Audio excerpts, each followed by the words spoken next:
Patients have so many pain points that are really not dealt with in the literature, and I wanted to create something to really help patients live a longer and more prosperous life. There was one patient that I had that I was treating for her tumor, and I said, this is extremely important. There's been a huge delay in terms of you getting to see me. So when she did appear 3 weeks later, the disease had really spread beyond where it should have spread initially. If she had better insight to her disease, the outcome may have been different. This is really applicable to people who really want to live longer and really want to take a deep dive into what is it that I have to do that not only do I live longer, but have a better quality of life. They don't know the why behind the what. Everyone will come in contact with the healthcare system at some point in time. If you think you don't need care and you think that for whatever reason you don't want to go to the hospital, that's a problem. Mhm. Today, I'm joined by Dr. Jerome Puryear, the author of The Art of Thinking Critically with Clarity for Optimal Health. Thank you so much for joining us. Thank you for being here. Now, this book is fascinating. So start off by telling us why you decided to write it.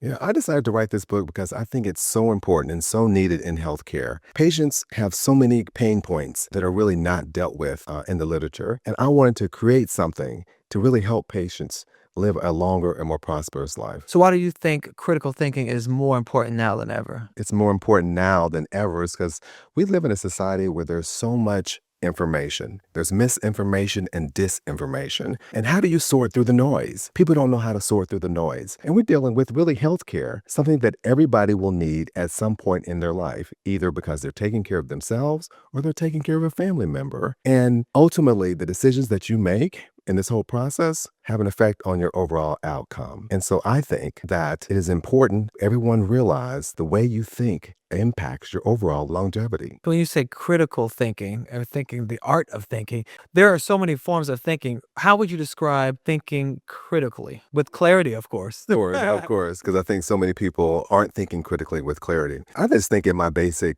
experience in dealing with patients, they really don't have a grasp for the diagnosis. They don't have a grasp for the treatment process. They don't have a grasp or insight into the whole process. And so what we're trying to do is to give them a construct that they can use in healthcare that applies to them specifically, that can impact their overall survival, longevity, and really impact their life. Was there a specific case or study or patient maybe that helped you hone in on the critical aspects of this book? Absolutely. I've had plenty of patients that I've helped along the way, and I thought to myself, I wish there was some way that I could help not just that patient, but a multitude of other patients as well. There was one patient that I had that I was treating for her tumor, and I said, this is extremely important. There's been a huge delay in terms of you getting to see me for a lot of different reasons, and it's very important that we do this procedure before the end of the week. And she looked at her calendar and she said, well, I can't do it this week. I can't do it next week. Can I do it the following week? And I looked at her and I said, it's very important that we do this as soon as possible because of all the delays that have happened so far. And she didn't want to make time for herself in terms of doing this.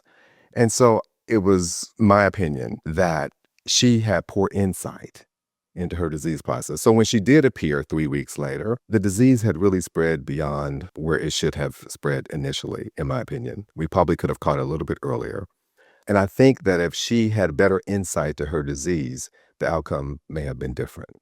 So, and that brings home the point of thinking critically with clarity, because it's like, this should be the most important thing that you need to think about right now, your health. And a lot of times people put themselves last. They have everyone else on their to-do list except them and their health. So is that one of the like main points you want to drive home? Think clearly when we're talking about your well-being. Yeah, absolutely. The way you think determines your longevity, no doubt about it. And what we do is we try to give a construct for people to use. So many people are emotional about the decisions that are made in healthcare. And it's understandable because some of the diagnoses that are made and treatment process, they're very scary. But your emotions should be used along with the logic. What does the research show? How is this really going to help me? And you need to, of course, weed out all the noise that exists. Noise is coming from your friends, how your friends were treated, how your mom's friends were treated. What does it say on TikTok? What does it say on other social media platforms? And so it's important to be able to weed out the noise, filter it out, and get to the most accurate information that applies to you. And there's a lot of information in this book that's good, but what sets this form of thinking apart from other books that are focusing on thinking? Yeah, I think this book is very unique. It really concentrates on a person's health care. There are a lot of critical thinking books that are out there that are more philosophical. This is really applicable to people who really want to live longer and really want to take a deep dive into what is it that I have to do that not only do I live longer, but have a better quality of life. Mm. So will this help people make better decisions when they're at the hospital, when they're at the doctor, when they're speaking and thinking about their health choices? I absolutely believe so. I think that because we take a step by step approach into looking at how you go about making decisions. And it's important to know that when decisions are made, is there a bias that's being involved in that decision process? We watch the news all the time. We get information from a lot of different sources. But can we pick away the bias that actually exists when somebody is giving us that information? Did you realize that this information is biased? We just had a COVID epidemic, a pandemic 5 years ago. We got information from so many different sources and people didn't know where to turn. And unfortunately, people decided they didn't want to take the vaccine, which is fine. You can make your decisions for yourself as to whether you want to take the vaccine or not. But a lot of people died as a result of not taking it. And even now, we have a measles issue. People don't want to take the measles vaccine when there's literature out there that's not just suggests, but says you really need to take this to decrease it. We didn't have a measles epidemic years ago, but people are not using the information that is available that can change their life. Mm. So what would you say is the core message or framework that you're really trying to drive home with this book, The Art of Thinking? The core framework is really about how you approach your own healthcare. We have patients that come to the hospital all the time, and sometimes they don't know who they're being treated by. They don't know why they're there. And the most important point is when they figure all that out, they don't know the why behind the what. And this is what this book is really about. You'll get treated, but do you know why you're being treated? Do you know what the treatment options are available to you? Do you understand everything that you need to understand to get the best care? So this is sort of a blueprint to your health care. Absolutely. Absolutely. So many people need it because I don't think people understand what they should be asking their doctors and how to go about advocating for themselves. Right. They don't. Because unfortunately, the way the system is set up, there's not a whole lot of health education that goes on in our educational system. I mean, when was the last time you had a health education course? I mean, did you have one in college? Did you have one in high school? I mean, you may have had one or two. Sex ed, that's all they give. Sex ed. Other than that, that's all you need to know about health. That's it. Right, right. I mean, so it's not surprising sometimes when we're taking a history from a patient and we ask them, what surgeries have you had, what organs you've had removed, and they don't know. Wow. And it's like, well, do you have your gallbladder? I don't know. Do you have your uterus? Somebody has taken something out of you and you should know that. So that's really not critical thinking. That's just basic thinking. Right. But that's baffling that people would not know the basic information about their own bodies like that. Right. And I think sometimes people prioritize things a little bit differently. They don't prioritize their health until something happens and then their world stops. And if you don't take care of the foundations, including your health, then it's difficult to navigate life, really. It's really difficult to navigate. So what chapter in this book do you think will surprise people the most? I think the chapters that deal with the case studies, because we do quite a few case studies in the book, and it brings home how institutions deal with critical thinking and how they maximize the thinking and the outcome. Also, we have various reflective questions throughout each chapter that help you reflect upon your own care so that you can improve upon your own care. I like that because then people can really put what they're reading to practice. Absolutely. And that's really the basis. And that really separates this book from any other book. And I know that it deals a lot with optimal health, but can you use the principles in this book to deal with other things like your finances, parenting, anything like that? Absolutely. The basic foundation is structured that you can not only use it in healthcare, but you can use it in your business, in any of your businesses. If you're an entrepreneur, you can use it there as well. Because we all need critical thinking. Absolutely. Absolutely. You can use it. Absolutely. Was there anything while doing the research and writing this book that shocked or surprised you? I think people know that they have a bias sometimes when they listen to information, but sometimes it's difficult to separate that bias from fact because, again, news comes from a lot of different sources, you know, and you have to kind of be skeptical about what you're getting. And I think that's one of the key take home messages from the book is being skeptical and curious. But there's already a lot of people out there that don't trust their doctors. Like, I don't know, I don't want to go. So you're like, you be skeptical. You should be.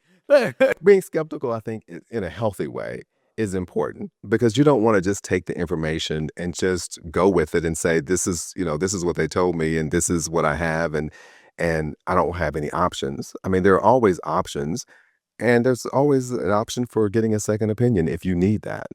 So then that brings me to how can critical thinking help and protect us in a world of misinformation? It can help protect you if you use the principles that we outline because it helps dissect and take away the biases that exist. I mean, one of the biases that's very common is confirmation bias. I mean, we watch things that confirm our own belief. Mm. You probably don't watch media that is adverse is against your own belief system, so that's just a confirmation bias, and so we feed off of that. But the question is, do you realize that that is a confirmation bias, and do you realize that that may not be based on fact or based on really scientific information? Okay, so who would you say you wrote this book for? Everyone will come in contact with the healthcare system at some point in time. And so everyone will be a patient at some point in time. And so I wrote the book for the patient. That could be you and anyone else who wants to optimize their overall health. Okay, well, there are a lot of people out there making mistakes instead of optimizing their overall health. So, what are some of the common mistakes you see people make? Common mistakes in terms of, The healthcare. oh, well, I mean, just sometimes it's just not a mistake. They just don't have the information that they should have. Many times people go to the doctor and I'll ask them, well, who did you see? Okay, it's okay not to know the name, but did you see a nurse practitioner? Did you see a doctor? Who did you see? And they probably don't know that information. Or, I asked the patient one time they came into our department. I says, well, why are you here? What exam are you getting? Oh, I don't know. My doctor just sent me here. Okay. And then after we dug a little bit more, we realized that she had already had that test done like a month before at some other facility. So we asked her about that, and she says, I had something done, but I wasn't sure what it was. So I'm thinking, this is, so it's not something that happens periodically. It's something that happens every day. We see it all the time. And, we believe our profession believes in a shared decision making. We don't believe that the physicians just tell you what to do and you just do it. We believe that you ought to be empowered to have the knowledge and information so that it can be a shared decision making process. And so part of this, um, helps in that process to kind of even everything out so that you have the information, you have the construct, so that it can be shared decision making and you can be informed. Well, what are some things that we should start doing in our everyday lives to have better habits when talking about optimal health or mental clarity? Well, first, I think there needs to be an assessment, a personal assessment to figure out what is it that you need in your life. Everyone is very different. Mm. If you're a smoker or you're a drinker and those are bad habits that you have, then you have to acknowledge those. Everybody doesn't acknowledge those. Some people smoke and they feel that that's normal for them because that's something that they've done all their life. Some people, are overweight and don't really acknowledge the fact that they're overweight. So we all have our pain points, but to be able to acknowledge what those pain points are, and the key is to want to get help because there's so many medications out there on the market, and if you're overweight, there's a plethora of medications and surgeries and other things that can help you. But the key is, are you seeking them out? Well, that's the problem that a lot of people have, especially some of the elders in our families. They don't want the help or they don't care about the help, so they're not seeking it out. So, what do you say to those people who they don't want the help? But if I die, I die. If I get it, I got it. I'm fine. I've heard these things before. That's what I'm asking. Right. Well, I mean, you can't help people who don't want to be helped. Mm. You know what I mean? I've been through that road before trying to help people who don't want to be helped. And my dad used to always say, you can't help people who don't want to be helped. I 100% agree with that. But for those people who do want to be helped, I think there's always an option for people like that in the healthcare system. The key is having the right team together that can help you reach your optimal goal. Okay, so I got everybody wants to take a shortcut, even if they want a little help. So are there some mental shortcuts that we can get to or practice that still helps us think critically? There are shortcuts that we talk about. The shortcuts, or sometimes are reflected in the reflection questions that we have that are designed in the book. But sometimes it's not just about the shortcut. Sometimes it's about you understanding the entire process of the disease process and how it can impact you. Everyone wants to take a shortcut. How about we take a shortcut after we understand the process first? Understand the process, and then let's say the process is, you want to lose weight or whatever the process is. Understand the options that are available to you for that and figure out what works for you. If you want to break a bad habit, everybody doesn't break the bad habit the same way. Everyone has their own issue, has their own lifestyle, but figuring out or having someone help you figure it out, whether it's a health coach or whoever, they can help you figure out what is it that I need to get from point A to point B or point B to point C so that I can have the ultimate health care that I deserve. So let's bring this home for some people because some people don't understand what you're saying unless there's consequences associated with it. Mm. So, what are some of the consequences of not thinking with clarity or thinking critically with clarity? Well, we see it every day. People come to the hospital. Some people don't have physicians at all. They don't trust the healthcare system, and I understand that. But is that in their best interest? Is that really in their best interest to not have any healthcare? Ultimately, probably not. But they don't see the outcome. People have been in the field for decades. We see the outcome. We see people presenting um, late into the disease process and not knowing their bodies. You have to be mindful of your body, and that's not something that's taught in school. And so, if you're not mindful of your body and you don't understand what's happening to it, um, sometimes you want to just neglect it and not be seen because you think or you hope that it goes away. That may not always be the case. Early detection means that you can get treated earlier. And if you decide that you don't want to see a physician, or you don't want to see a hospital, or you don't want to be in the hospital, then that has ultimate impact on your longevity. And that's a thinking process. It's not, I mean, it's a doing process, but it's also how you think. If you think you don't need care and you think that for whatever reason, you don't want to go to the hospital, that's a problem. Mhm. Well, a big part of that problem is people letting their default be their intuition. Like, they think they know better. They think, oh, my body's going to tell me. But they let their intuition lead them, even though it has failed them in the past. And some of that is just overconfidence bias. I believe that I'm healthy, I mean, being confident about things is good if you have, facts and information to back it up. But being overconfident can be destructive because you're overconfident about, your overall health and it's not led by fact or anything. And therefore you end up with a bad outcome.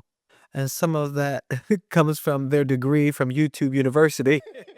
Or people are like, I know what I got. I know what I'm doing. I looked Right. it up. Googled my symptoms. Exactly. So, Right. where does that play into this critical thinking aspect? 'Cause people think, oh, I'm thinking the right thing because I Googled it. Right, right. Well, we talk about that and we talk about how to analyze your sources of information. You can't always trust every source of information that you get.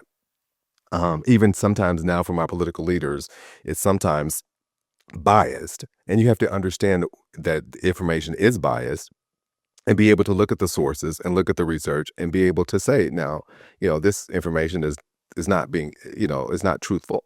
And you have to be honest about that. And, putting yourself in that position and thinking like that, I think is critical. And this is not just for an academician. This is for the everyday person. When somebody is telling you something, you can't believe everything that you hear. And so you have to evaluate the source that you're getting it from. And we discuss all of that as to how, to go about doing that. Let's go deeper in that. What are some of the myths or cultural narratives that this book challenges? Well, I think it challenges, a few myths, if you will. I think, some people. you know, believe that, because some disease process happened to my mom or dad that, you know, and I look at how they, kind of dealt with it, I'm going to deal with it the same way. My mom and dad didn't go to the doctor. So therefore, I'm not going to go to the doctor unless I'm, an extremist. You know what I mean? I mean, you're on your last leg, and then that's when you go to the doctor. Well, by then it's too late.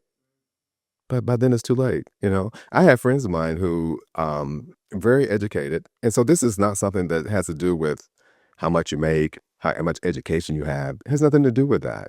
Um, we just had, you know, someone who was the leader of the free world become, have a diagnosis that could have been prevented. We have the United States Task Force, um, that gives a guidelines to say that, you don't need to test prostate cancer or test for prostate cancer after 70. However, the incidence of prostate cancer increases with age, and one of the more common ages that is diagnosed is 68. So on one hand, you have guidelines that say you don't need to test for it, um, at a certain age, and then you have the incidence of the disease increasing with age, and people are not being tested for it. And so you end up with the problem that we have today, and with a lot of different people. A lot of males are dying from prostate cancer, and the technology is changing. The digital rectal exam has never been a diagnosis. I mean, you can never use that for a diagnosis of prostate cancer. It can be used for other things, perhaps, but right now, MRI is becoming, more, of a diagnostic, technology to be, to use to detect prostate cancer. And a lot of people don't necessarily know that. I think it's so important that they do know it, particularly if you have a family history of prostate cancer, because that, can definitely save your life. Oh. So if there was one thing you would hope people would take away from reading this book, what would that be? It would be having the structure that we provide and applying that structure as we do in many of our case studies, and as we want you to apply it to your own healthcare and your own health situation. We want you to take that with you. We want you to be, to use the metacognitive skills, if you will, so that you can think about the thinking that you need to be thinking about regarding your own healthcare. In other words, you know, if you made a healthcare decision, you always have to kind of, go through this, what I call continuous improvement and learning to think about, was this the right decision that I should have made? Is there any other information that I had that I could have applied to this that would have made a difference in the outcome? I think taking all your information sources, I mean, not just taking one person's word for it, or not saying, my mom did it this way, my dad did it this way. This is how, I mean, those are all habits that sometimes need to be broken. Hmm. Well, by reading your book, people can get there and have better health all around. Dr. Jerome Puryear, we appreciate your time. Make sure you guys check out the book, The Art of Thinking Critically with Clarity for Optimal Health.